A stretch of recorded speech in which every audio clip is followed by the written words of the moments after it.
मैं गलत तो नहीं? मैंने मूसलाधार बारिश से बचने के लिए निकट के एक रेस्टोरेंट में शरण ली।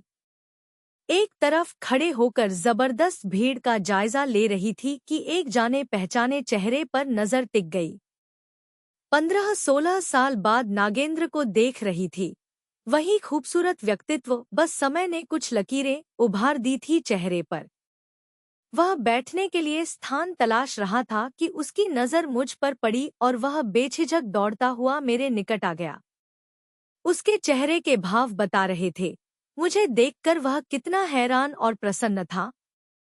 कॉलेज में मेरी, उसकी और प्रेमा की तिकड़ी मशहूर थी। वह जुड़ा ही मुझसे कॉलेज में प्रेमा के प्रेम में पड़कर था। मेरे संरक्षण और प्रोत्साहन के कारण 3 साल इन दोनों के बीच प्रेम सरिता निर्बाध बहती रही।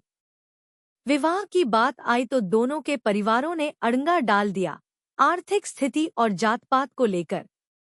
आनन फानन में प्रेमा के परिवार ने उसका विवाह एक बड़ी उम्र के सजाती अधेड़ से कर दिया।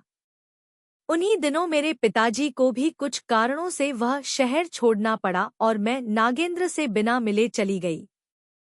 प्रेमा ने शादी के 6 साल बाद मुझसे संपर्क किया, तब वह बहुत दुखी थी। शराबी पति ने बहुत प्रताड़ित किया था। जब एक सड़क हादसे में वह गुजर गया तो प्रेमा ने सहारे के लिए मुझसे संपर्क किया। मैंने अपने पति की सहायता से एक छोटी सी नौकरी उसको दिलवा दी थी, लेकिन उसकी और उसकी पुत्री के आर्थिक तंगी बनी रही। अकेलापन भी बहुत महसूस करती थी। जब भी बात करती नागेंद्र का नाम होठों पर आ जाता और आंखें छलक जाती। रेस्टोरेंट में बहुत शोर था, इसलिए नागेंद्र मुझे खींचकर बरामदे में ले आया। वहां बारिश की बूंदें तो नहीं टपक रही थी, शेड पड़ा था, लेकिन हवा बहुत ठंडी थी, इसलिए कोई भी वहां नहीं खड़ा था। मैं दीवार से टिककर खड़ी थी और वह मेरे सामने हाथ बांधकर खड़ा था। बहुत उत्सुक लग रहा था समय के लंबे अंतराल को समेटने के लिए। वह बोला, कहाँ चली गई थी, एकदम से मिलकर भी नहीं गई? मैंने एक लंबी सांस खींचते हुए कहा, बस यूं ही, तू बता कैसा है? उसके होठों की मुस्कान उसकी आंखों तक नहीं पहुंच रही थी, स्वर भी उदास था। वह बोला, एकदम से दोनों फ्रेंड जिंदगी से गायब हो जाए, वह इंसान कैसा हो सकता है? मेरी आंखें फर्श पर कुछ ढूंढ रही थी। उससे नजरें चुराते हुए मैंने कहा, सॉरी यार, एकदम से पता नहीं कैसे सब बिगड़ गया।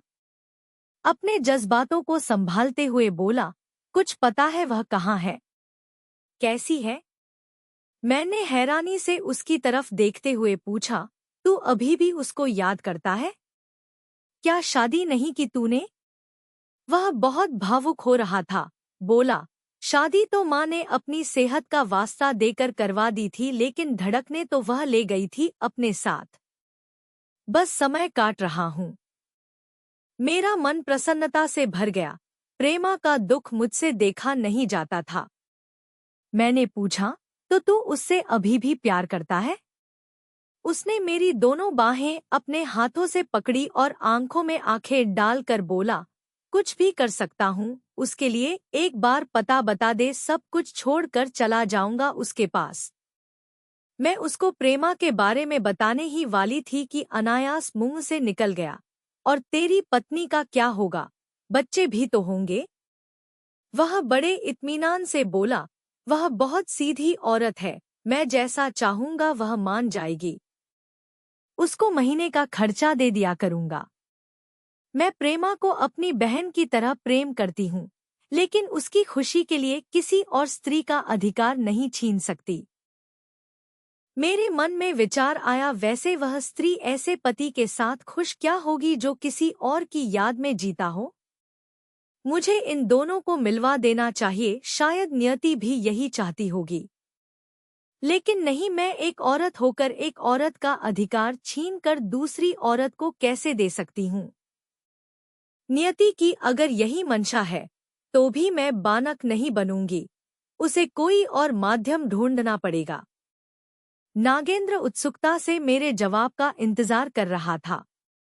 मुझे खामोश देख उसने फिर पूछा, बताना, तुझे मालूम है वह कहाँ है? मैंने उसकी आंखों में आंखें डालकर कहा, नहीं, मैं उसके बारे में कुछ नहीं जानती।